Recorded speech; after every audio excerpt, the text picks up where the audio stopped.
Alors la première question sur le pourquoi, elle est très intéressante parce que c'est toujours par là que je commence quand je donne une conférence ou que j'interviens sur le sujet.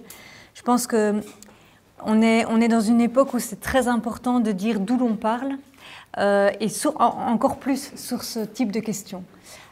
Puisqu'en fait, j'y reviendrai après, le complotisme, c'est un symptôme d'une ère de la défiance envers l'autre. Et donc, je trouve que pour contrer cette défiance, pour l'enrayer en quelque sorte, c'est très important d'être transparent sur nos motivations et sur nos moteurs. Moi, il faut savoir que je vais jouer vraiment, comme je le fais toujours, carte sur table. Il y a 3 ou 4 ans, je n'aurais jamais pensé une seule seconde dans ma vie écrire un livre déjà. Je suis enseignante à la base, donc ça c'est important à dire dans mon parcours, je le suis toujours d'ailleurs, mais donc je suis enseignante depuis 15 ans, j'ai commencé dans l'enseignement secondaire, maintenant je suis dans l'enseignement supérieur. Je donne cours d'histoire, je suis historienne, donc forcément, quand on est prof d'histoire, très sensible à la question de la critique des sources, de la méthodologie, j'ai travaillé aussi en didactique de l'histoire à l'UCL, donc c'est-à-dire à la formation de futurs enseignants. Je suis toujours dans la formation de futurs enseignants puisque maintenant je suis prof à la Haute École Galilée qui forme des futurs profs. Donc voilà, je crois que c'est une casquette importante et c'est une des choses qui m'a amenée à ces questions parce que de plus en plus dans mes cours, je me suis rendu compte qu'il y a un certain nombre de choses qui étaient des évidences pour ma génération qui ne l'étaient plus pour la génération qui suivait, qui avait des rapports à la mémoire qui étaient en train de bouger. Notamment la question de la mémoire de la Deuxième Guerre mondiale, évidemment, et puis qu'il y avait des objets sémantiques qui prenaient de plus en plus de place. On pourrait dire des obsessions, c'est le titre de mon deuxième livre, comme notamment le 11 septembre 2001. Je me suis rendu compte qu'on était dans un déplacement du récit, que ce qui avait structuré très massivement l'imaginaire collectif pendant 3 ou 4 générations après la Deuxième Guerre mondiale, à savoir ce qu'on peut appeler le plus jamais ça, était en train de se fissurer, on peut dire, à l'aune de ce qui s'est produit après le 11 septembre 2001. Donc, c'est-à-dire, vraiment, c'est ma grosse hypothèse de travail, c'est de dire, à partir de l'entrée dans les années 2000, on a assisté à une fracture mémorielle et à un glissement du récit collectif où on a quitté certains objets narratifs pour s'arrimer à d'autres nouveaux objets narratifs. C'est en ça que, je vais y revenir, j'ai de plus en plus envisagé le 11 septembre 2001 comme un nouveau mythe fondateur qui restructure en quelque sorte l'imaginaire collectif. Donc ça, c'est ma première porte d'entrée, cette réflexion sur mes cours, ma pratique, les échanges avec les étudiants, etc. La deuxième chose qui m'a amenée au complotisme, c'est que parallèlement à mes activités d'enseignante, j'ai travaillé aussi en éducation permanente. Quand je suis en France, je dis toujours dans le domaine interculturel parce qu'ils ne savent pas ce que c'est l'éducation permanente, mais ici je peux dire éducation permanente, on me comprend. J'ai travaillé notamment au Centre Avec, pour ceux qui connaissent, et chez Pax Christi, qui s'appelle maintenant BIPAX. Je disais à Luc que j'étais un pur produit du pilier catho, donc dont acte, le Centre Avec ayant été fondé par des jésuites et BIPAX, Pax Christi, bon, comme son nom l'indique évidemment, étant d'origine catholique, même si maintenant évidemment on n'en est plus vraiment là. Mais j'ai travaillé dans ces deux endroits sur les questions d'interculturalité, on va dire globalement, et de lutte contre le racisme. Et donc c'est aussi la lutte contre le racisme qui m'a amenée au complotisme, parce qu'en fait, assez vite, déjà au Centre Avec, et puis je sais pas Christy encore plus, je me suis intéressée à l'antisémitisme. Chez Pax Christi, on s'était répartis C'était d'ailleurs une manière de faire un peu critiquable, enfin, soit. Tous les chargés d'études avaient une sorte de racisme, étaient responsables d'une sorte de racisme. L'un l'islamophobie, l'autre la négrophobie, etc. Bon, bref, moi j'ai eu en charge l'antisémitisme. Forcément, quand on travaille sur l'antisémitisme, la question du complotisme, elle vient de manière assez évidente, puisque le complotisme est intimement lié à l'histoire de l'antisémitisme et il est intimement lié à la rhétorique antisémite. Je vais y revenir évidemment quand je vais définir ce qu'est le complotisme. Et alors ma troisième casquette, donc j'ai bien dit première casquette, la casquette de prof, deuxième casquette, on va dire chercheuse, chargée d'études et de formation sur les questions d'interculturalité et de lutte contre le racisme.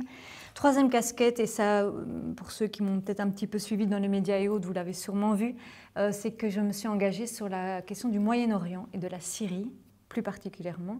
Donc quand j'interviens, c'est une de mes difficultés d'ailleurs, hein, c'est que parfois on ne comprend pas très bien le rapport entre les deux. En fait, je vais vous expliquer le rapport, pour moi il est évident, mais ça ne se voit peut-être pas d'emblée. J'ai travaillé en fait depuis 2012, donc le conflit syrien, pour rappel, a commencé en 2011. Moi, j'étais pas du tout, et je ne suis toujours pas une spécialiste du Moyen-Orient. Par contre, au début du conflit, j'étais très proche d'une personne qui était très engagée en Syrie, qui est, encore une fois, on revient à la composante catholique, un prêtre qui s'appelle le père Paolo Dalloglio, je ne sais pas si certains en ont entendu parler, qui est un prêtre qui vivait depuis 30 ans en Syrie, au moment, donc quand les événements en Syrie ont commencé, et qui, au début du soulèvement, a pris fait et cause pour la révolution et les manifestants en Syrie, et a été expulsé de Syrie par Bachar el-Assad en juin 2012.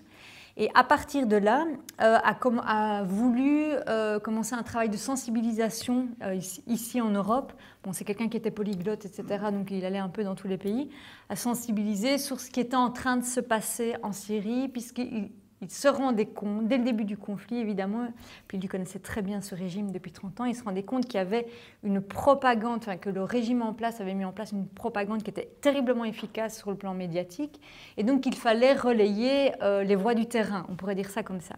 Et il se fait que pour des circonstances tout à fait personnelles et privées, c'était un ami de ma famille, le père Paolo m'a demandé de l'aider dans cette entreprise de sensibilisation.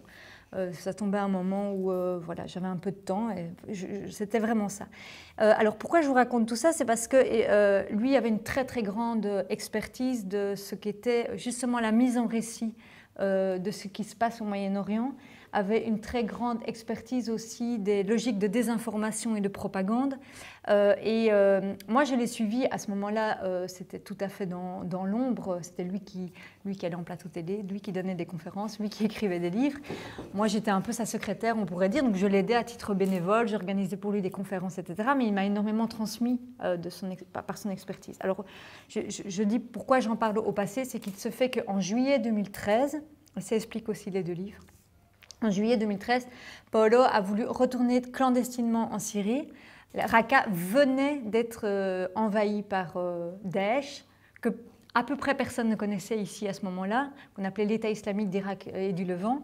Et Paolo, ne connaissant pas bien ce groupe, a voulu aller les rencontrer en se disant, vu que c'est quelqu'un qui avait une grande légitimité en Syrie, si je vais parler avec eux, etc., peut-être que je vais réussir en fait, à négocier la libération d'otages, parce que Daesh avait pris pas mal de personnes en otage dans la ville de Raqqa, des opposants syriens en fait. Et il se fait qu'à partir du moment où évidemment il a été à leur rencontre, on n'a plus aucune nouvelle de Paolo, qui a été enlevé, possiblement assassiné par Daesh. Je me suis rendu compte progressivement qu'il n'allait plus revenir et que donc le travail que je faisais de soutien à sa parole, on pourrait dire, je devais en quelque sorte essayer d'en prendre le relais vraiment très humblement parce que je ne me situe pas du tout à son niveau. Et donc j'ai rajouté à tout ce que je vous ai dit avant la composante propagande. Ça c'est aussi un mot auquel je tiens beaucoup et c'est très lié à la mise en récit. Hein. C'est comment on raconte un événement et comment un événement ou un ensemble d'événements et surtout quelle logique idéologique on sert quand on raconte un événement de telle ou de telle manière. C'est ça la propagande finalement, c'est de s'interroger sur finalement au service de quelle idéologie on se met. Voilà, c'est ma troisième casquette et c'est tout ce qui explique ces deux livres où en fait, pour le premier comme pour le deuxième, Je ne le dis pas par fausse humilité, mais simplement pour dire que c'est quelque chose qui se construit petit à petit. C'est des demandes qu'on m'a fait. Donc la première maison d'édition, ce livre L'ère du complotisme, a été publié en 2016. Donc qui s'appelle Les Petits Matins, m'a demandé un livre sur le complotisme, qui a eu effectivement un succès que je n'avais pas imaginé une seule seconde, puisque pour moi ça allait être un petit livre confidentiel que j'allais présenter à 2-3 endroits. Il y a une demande médiatique très forte, je pense aussi parce qu'il y a une très forte demande sur ce sujet, et qu'aussi mon propos est un propos assez sociopolitique sur le complotisme, et ça, je pense qu'on n'est pas beaucoup à parler du complotisme comme ça. Souvent, les gens qui parlent du complotisme parlent en des termes épistémologiques, en termes de comment ça se construit, etc. Moi, ce n'est pas du tout mon propos. Comme je vous le disais, c'est d'essayer d'analyser l'imaginaire dans lequel s'ancre ce type de discours, donc c'est assez différent. Et donc, suite à on va dire, l'emballement de mon premier livre, j'ai eu une proposition d'un deuxième livre qui va sortir début octobre, qui s'appelle Obsession, qui travaille beaucoup plus sur la question du récit, comme je le disais. Donc, comment on raconte le monde, comment on raconte, comment on met en mots notre rapport au monde. Alors, pour la petite histoire, c'est dans les coulisses du récit complotiste. S'il y a complotiste dans le titre, moi je voulais dans les coulisses du récit, je ne voulais plus parler de complotisme. Mais évidemment, la maison d'édition a voulu qu'on mette complotisme parce que quand on met complotisme, on augmente fortement les ventes de n'importe quoi. Qu'est-ce que le complotisme? Pour moi, le complotisme, c'est une manière de voir le monde, d'abord. Et c'est surtout un imaginaire qui nous imprègne tous. C'est-à-dire que contrairement à beaucoup de discours et de chercheurs aussi qui travaillent sur cette question, qui font une espèce de ligne de démarcation entre ceux qui seraient les complotistes et qu'on doit combattre par tous les moyens, et puis nous qui nous situons du bon côté parce que nous sommes rationnels et intelligents et dans la vérité, moi ça ne m'intéresse pas du tout. Parce que je pense que cette polarisation renforce un imaginaire qui nous imprègne tous. J'essaye de m'interroger sur qu'est-ce qui nous a fait basculer collectivement, à partir des années 2000 plus ou moins, dans cette posture du doute systématique et de la défiance. De la défiance de plus en plus systématisée, notamment et particulièrement à l'égard de ce qui est perçu comme la parole officielle. C'est-à-dire qu'il y a eu de plus en plus la construction d'un récit qui segmentait, on peut dire, le récit entre ce qui serait le récit officiel ou mainstream, etc., et ce qui serait son opposant, ce qui s'y oppose, à savoir le fameux récit alternatif. On est vraiment aujourd'hui au bout de cette logique, puisque vous savez que Trump est le fruit de cette posture alternative. Donc je trouve que c'est très intéressant et très amusant en même temps que,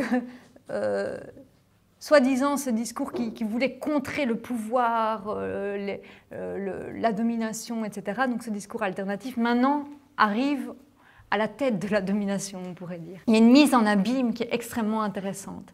Il y a eu, à partir du 11 septembre 2001, toute une série de discours qui se sont répandus, notamment à travers le web, qui prétendaient rétablir la vérité à l'égard des mensonges officiels, du discours médiatique, du discours politique. Et en fait, maintenant, c'est ce discours-là, en quelque sorte, qui a pris le pouvoir. En tout cas, si je prends le cas de Trump. Et donc, c'est à la fois quand même terriblement inquiétant et questionnant, mais ça dit aussi beaucoup sur le fait qu'on arrive au bout d'une posture, que c'est quand même difficile d'encore prétendre à la rébellion et à la dissidence quand on a le pouvoir. Donc ça, c'est le confort que j'ai maintenant, c'est de pouvoir dire, bah, écoute, quand on m'attaque, entre guillemets, sur ces sujets, en disant, écoute, de quoi tu te plains maintenant? T'as ton représentant qui est à la tête de la plus grande puissance mondiale, donc à un moment donné, c'est peut-être plus toi le rebelle, quoi. C'est peut-être moi, enfin, je le dis de manière un peu ironique évidemment, mais peut-être que ta posture dissidente n'est plus tellement tenable. Voilà.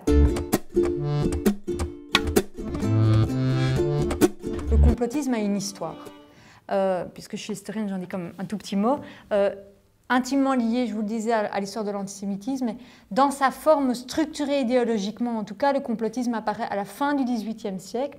Donc, avec cette idée, alors, il vient d'acteurs anti-révolutionnaires, ça c'est une constante. Le complotisme, généralement, c'est un discours qui est hostile à l'émancipation, qui veut discréditer les élans révolutionnaires. Moi, je fais clairement le parallélisme avec les printemps arabes aussi, que le complotisme a voulu discréditer. Pour moi, il y a quelque chose d'assez semblable. Et donc, fin du XVIIIe siècle, des acteurs anti-révolutionnaires veulent discréditer, donc en France évidemment, veulent discréditer la révolution et disent que, en gros, en fait, c'est un plan de déstabilisation mis en place par la franc-maçonnerie. Et par les Illuminés de Bavière, qui reviennent aussi beaucoup. On ne parle pas encore de juifs au tout début. Ça va vite basculer. Moi, au tout début, ce n'est pas encore les juifs. Et donc cette idée, donc c'est ça, hein, la structure idéologique du complotisme, historiquement, c'est dire ce à quoi on assiste est une mise en scène au service d'intérêts cachés d'un petit groupe. C'est vraiment ça. Progressivement, tout au cours du XIXe siècle, ce discours va se charger d'antisémitisme, puisque l'antisémitisme est évidemment grandissant au XIXe siècle, première moitié du XXe siècle. Le complot maçonnique va devenir judéo-maçonnique et puis va devenir juif, etc. Il y a toute une littérature antisémite qui est très limpide dans son narratif complotiste, comme par exemple le discours du rabbin, pour ceux à qui ça dit quelque chose, qui est un pamphlet antisémite qui a eu beaucoup de succès au XIXe, qui décrit ce qui serait un plan de conquête du monde par les Juifs à travers des révolutions. Donc toujours cette logique-là. On arrive évidemment au paroxysme de ça avec ce fameux document qui revient beaucoup, qui est le Protocole des sages de Sion, qui est en fait une espèce de copier-coller du discours du rabbin, hein, pour ceux que ça intéresse. Donc, qui dit encore une fois un contexte révolutionnaire, puisque le protocole des sages de Sion, c'est contexte de pré-révolution russe, et c'est non pas le tsar, comme on dit souvent, mais la police tsariste qui commande un texte pour, encore une fois, discréditer l'élan révolutionnaire, etc. Donc c'est un texte qui vraisemblablement a été écrit en France, à la jonction entre le 19e et le 20e. Pour la petite histoire, donc qui décrit un plan de conquête du monde par les Juifs à travers les révolutions, etc. Pour la petite histoire, le tsar voit le texte et refuse de l'utiliser. Donc en fait, ce texte ne sera pas utilisé par le tsar. Il s'est dit, je dis toujours pour rigoler, j'en sais rien ce qu'il a dit, mais il s'est dit, c'est peut-être pas trop crédible, j'en sais rien. Mais en tout cas, il ne l'utilise pas. Malheureusement non, c'est comme ça, ce texte, ça ne va pas empêcher la diffusion de ce texte, notamment évidemment par tous les réseaux fascistes en Europe dans le contexte de la première moitié du XXe siècle. Si on relit les écrits fascistes, nazis évidemment, etc., le complotisme est partout, l'idée du complot juif est partout. Donc voilà. Alors, toute dernière chose, c'est que il y aurait mille nuances à dire à ce que je dis, mais c'est pour donner des balises que je présente les choses comme ça. Évidemment qu'après la Shoah, la prise de conscience de ce à quoi tout cela avait mené, en quelque sorte, on peut dire qu'il y a eu un tassement des théories du complotisme, de ce vieux complotisme antisémite européen. Ça ne veut pas dire, parce qu'à chaque fois j'ai déjà eu beaucoup de discussions, on me dit oui, non, mais quand même, il y avait encore des discours qui circulaient. Bien sûr, mais ils avaient quand même été marginalisés. Encore une fois, la force du plus jamais ça avait quand même tenu justement ces discours à la marge. Il y a eu aussi toute une série d'interdictions d'ouvrages après la Deuxième Guerre mondiale, notamment les protocoles des sages de Sion, qui se sont quand même diffusés notamment à travers l'Égypte, etc., mais qui étaient interdits chez nous. Donc un certain tassement, c'est-à-dire que pour moi le complotisme à ce moment-là a quitté son caractère mainstream. Il était très mainstream première moitié du XXe siècle et il a connu une certaine marginalisation deuxième moitié du XXe siècle. Et il revient sous sa forme contemporaine que je vous ai décrite très sommairement à partir de l'entrée dans les années 2000. Sur fond de 11 septembre, sur fond aussi de toute une série d'autres facteurs, puisque tout ça est évidemment multifactoriel, évidemment aidé par le web, puisque ces textes dont je vous parle ont été recyclés, enfin sont revenus par le web, notamment maintenant les protocoles de suggestion, c'est très très facile, vous tapez dans Google et vous avez accès au texte. Donc il y a eu un retour de ces textes grâce au web, et par le fait que, et là j'en viens à la question de la propagande, toute une série d'idéologues ou d'acteurs de propagande ont en fait recyclé cette vieille littérature pour la remettre au goût du jour et lui donner des contours contemporains. C'est-à-dire recycler des vieux pamphlets ou vieux discours à ce sujet pour parler du 11 septembre ou pour parler du Moyen-Orient, etc. En fait, ça c'est très intéressant quand on connaît les vieux textes, de voir qu'en fait les idéologues contemporains n'ont vraiment rien inventé, quoi. Ils ont vraiment repris toute une sémantique, un vocabulaire, une symbolique, mais en parant ce discours d'obsession propre à notre époque.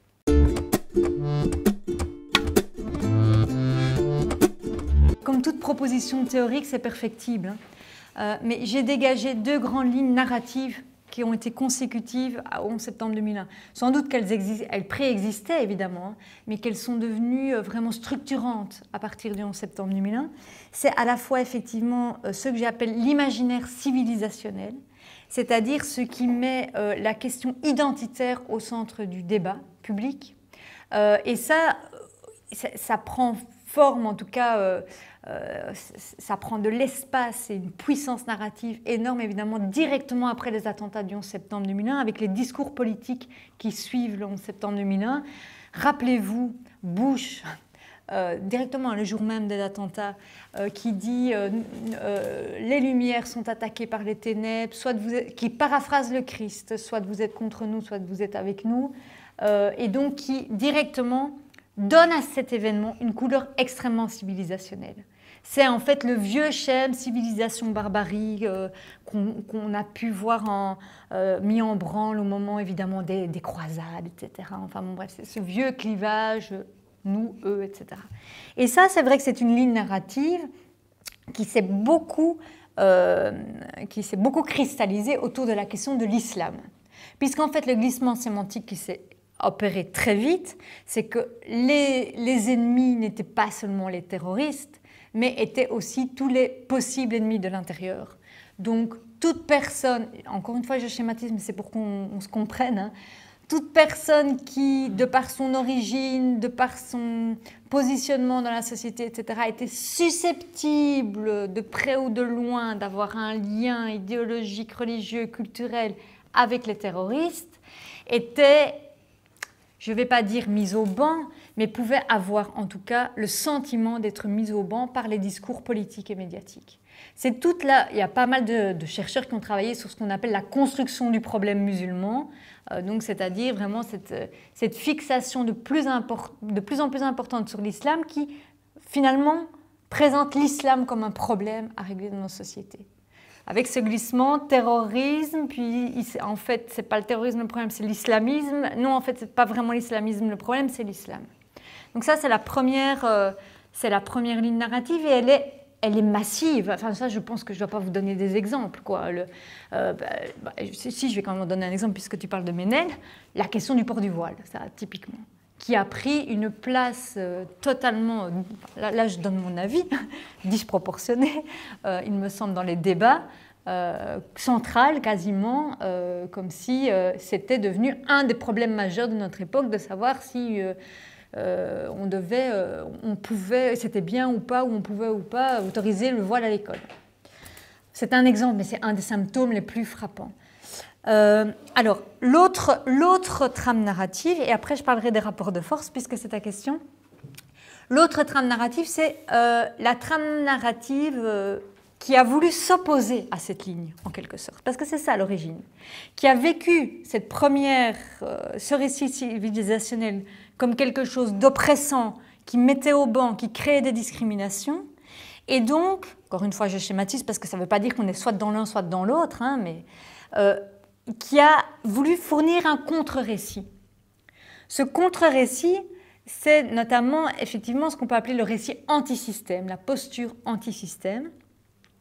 porté, alors là aussi je vous prends les exemples les plus flagrants, notamment si on prend les exemples les plus caricaturaux par des gens comme Dieudonné et Soral, qui se présentent, ça pour le coup c'est la caricature de la posture anti-système, donc le système nous oppresse et donc nous fournissons le récit alternatif qui fait face à ce système, nous sommes les figures de résistance face à lui.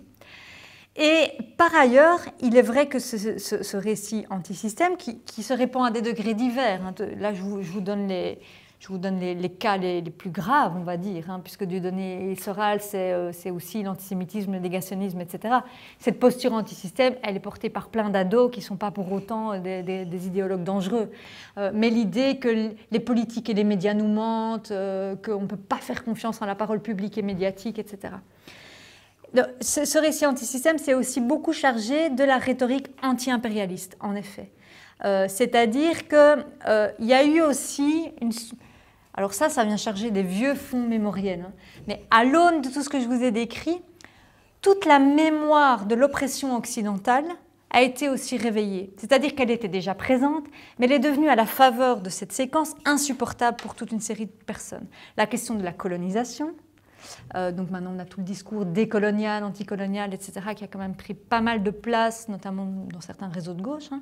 Donc le discours décolonial, le discours anti-impérialiste aussi, donc c'est-à-dire qui voit l'oppression occidentale et ou américaine, hein, puisque ça dépend, comme l'oppression majeure à dénoncer pour dénoncer les logiques d'injustice à travers le monde, en quelque sorte. Donc, ce discours anti-système est devenu aussi souvent un discours anti-impérialiste qui vient, je fais une petite parenthèse quand même, puisque je suis historienne, donc je trouve ça intéressant à noter, qui vient aussi charrier certains ressorts propres à la guerre froide, hein, qui vient aussi remanier, enfin remobiliser l'idée. Il y a deux camps, quoi. Soit on est avec les Russes, soit on est avec les USA, il n'y a pas moyen de... Voilà. Alors, est-ce qu'il y a des... Donc, ces deux récits-là, moi, en fait, je vois pas comme un récit dominant et un récit dominé, en effet. Je vois plutôt cela comme deux champs sémantiques, deux champs narratifs, comme je vous l'ai dit, qui nous imprègnent à des degrés divers. En fait, je crois, pour être tout à fait honnête, que dans nos discours, on touche tous, à un moment ou à un autre, sur un de ces deux boutons sémantiques. Qu'on se positionne toujours, quand je dis nos discours, c'est nos discours politiques. Je ne dis pas que c'est dans nos discours à table en famille, c'est comme ça, mais dans le débat public, on va toujours pousser, actionner, en quelque sorte, soit sur un récit, soit sur l'autre, soit sur les deux en même temps. C'est ça qui m'intéresse, moi. En fait, je vois ça comme des ingrédients narratifs. Excusez-moi, je mets narratif à peu près toutes les sauces, mais ça doit avoir un nom pour les gens qui écrivent des romans, qui font des storytelling. Des scénarios. Oui, c'est ça, c'est des scénarios. Mais ce n'est pas des blocs homogènes où on devrait se positionner d'un côté ou de l'autre. Et c'est en ça que, personnellement, je crois que c'est un leurre propre à ces deux champs sémantiques de penser qu'il y aurait un des deux qui serait l'oppresseur et l'autre qui serait l'opprimé. Si on prend par exemple l'exemple de Ménel, je le cite juste parce que je ne sais pas si vous avez suivi la polémique Ménel, je vais la rappeler en quelques mots, mais je l'analyse dans le bouquin.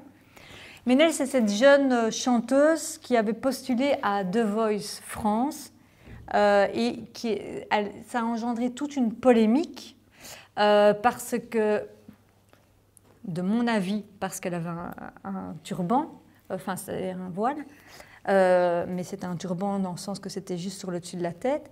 Mais par ailleurs, on a retrouvé dans les choses qu'elle avait mises sur Twitter et sur Facebook des propos complotistes sur les attentats en France, les attentats de Nice, etc. Schématiquement pour Ménel, qu'est-ce qui s'est passé?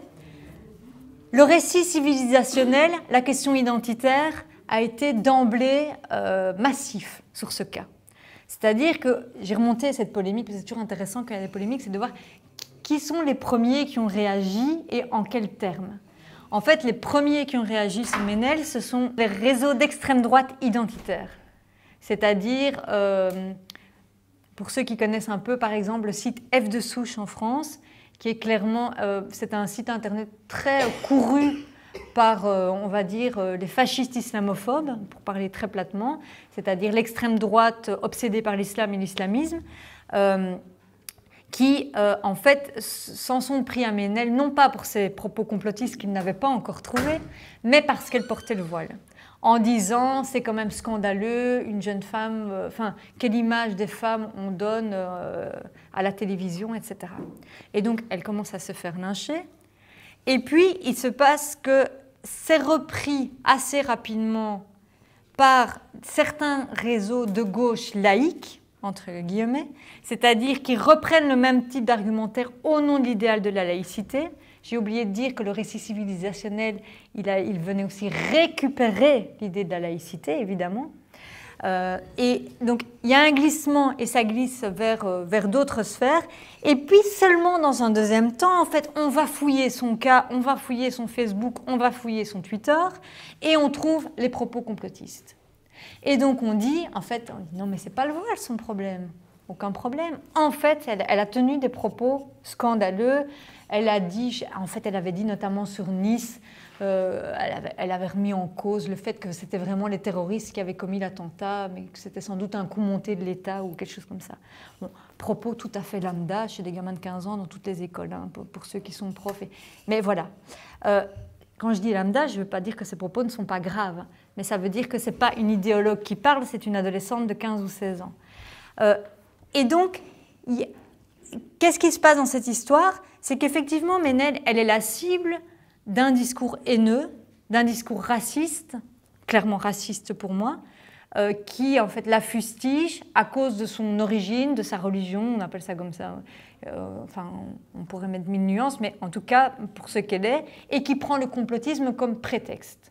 Parce que dans ce cas-là, c'est limpide, si on remonte la polémique, que le complotisme est un prétexte à sa mise au banc. Mais alors ce qui est intéressant, c'est que justement c'est un cas où on va se mettre en branle vraiment les deux récits. Comme je vous l'ai dit, le récit civilisationnel était celui qui était venu l'attaquer, en quelque sorte.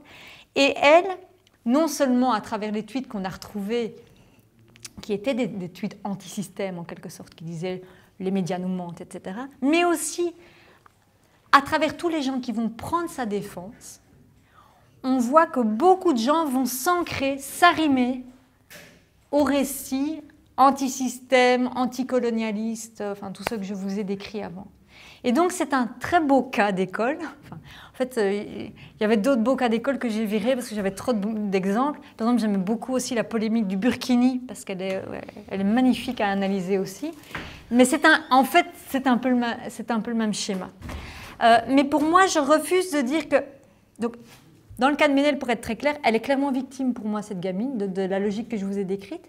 Mais ce n'est pas pour autant que certaines personnes qui ont prétendu la défendre ne sont pas tout autant des oppresseurs.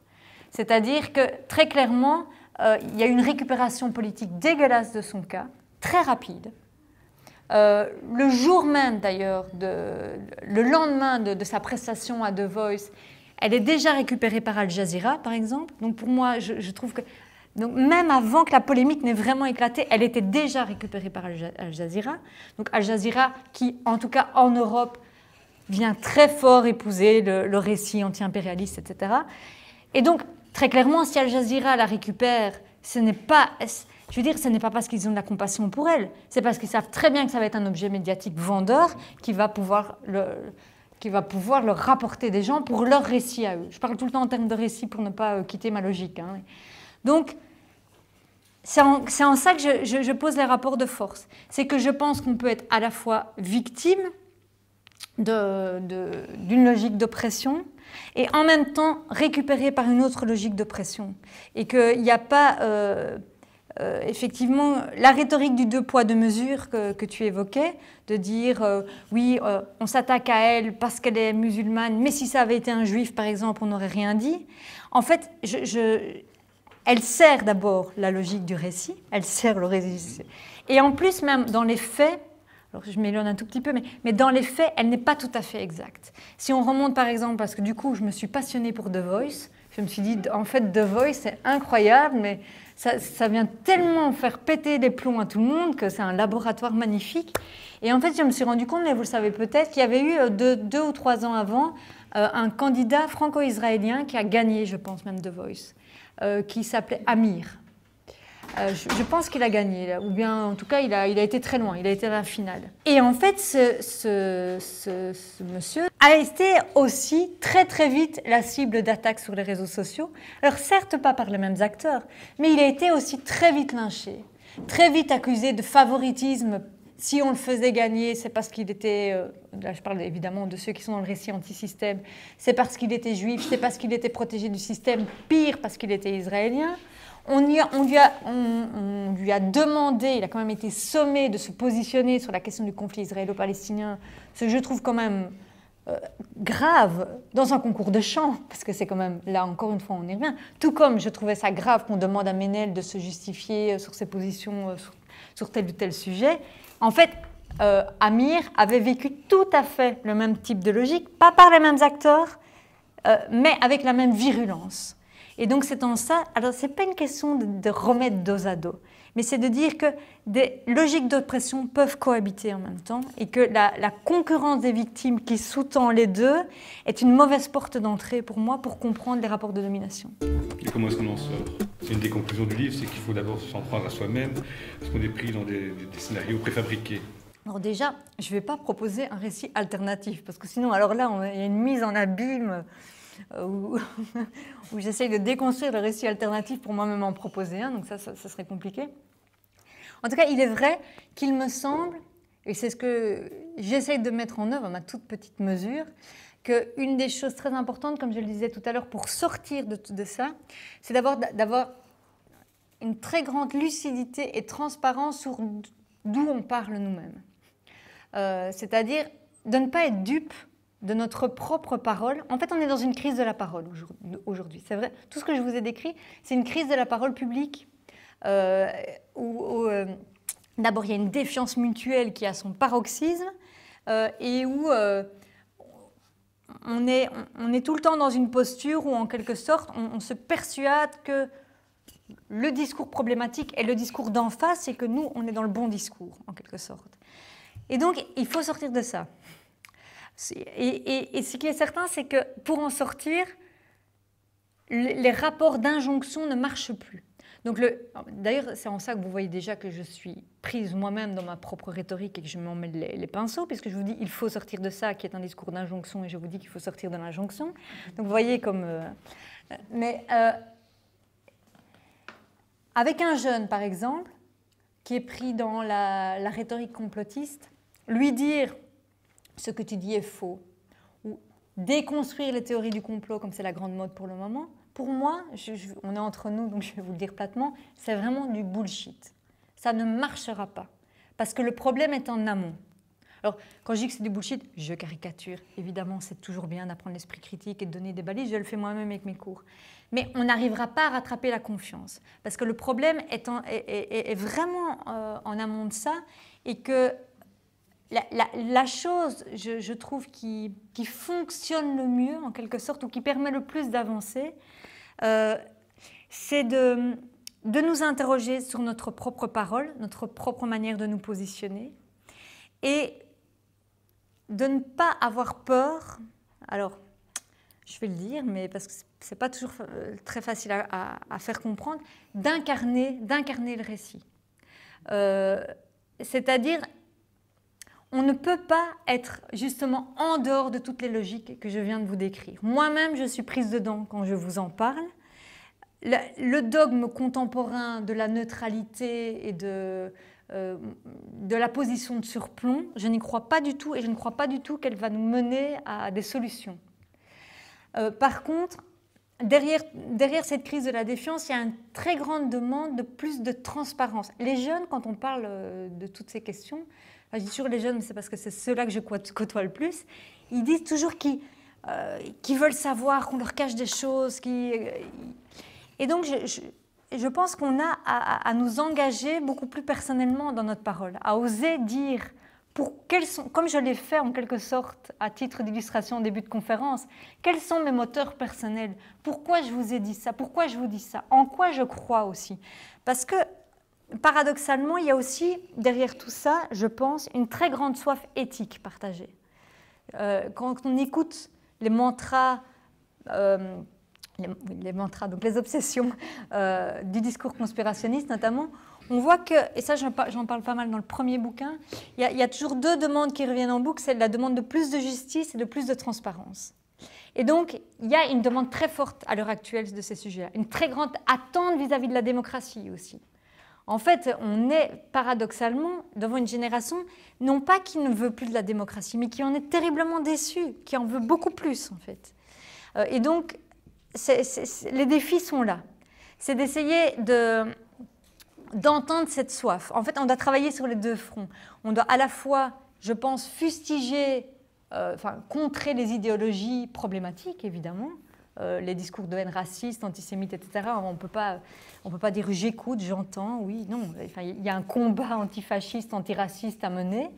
Et en même temps, entendre qu'il y a une soif contemporaine, comme je vous le disais, de plus d'honnêteté, je pourrais dire ça comme ça, de plus de transparence, de plus de lucidité par rapport à soi-même. Et donc, c'est un grand questionnement, pour moi, ce qu'on vit actuellement, c'est un grand questionnement sur la posture et sur les conditions d'une parole, en fait.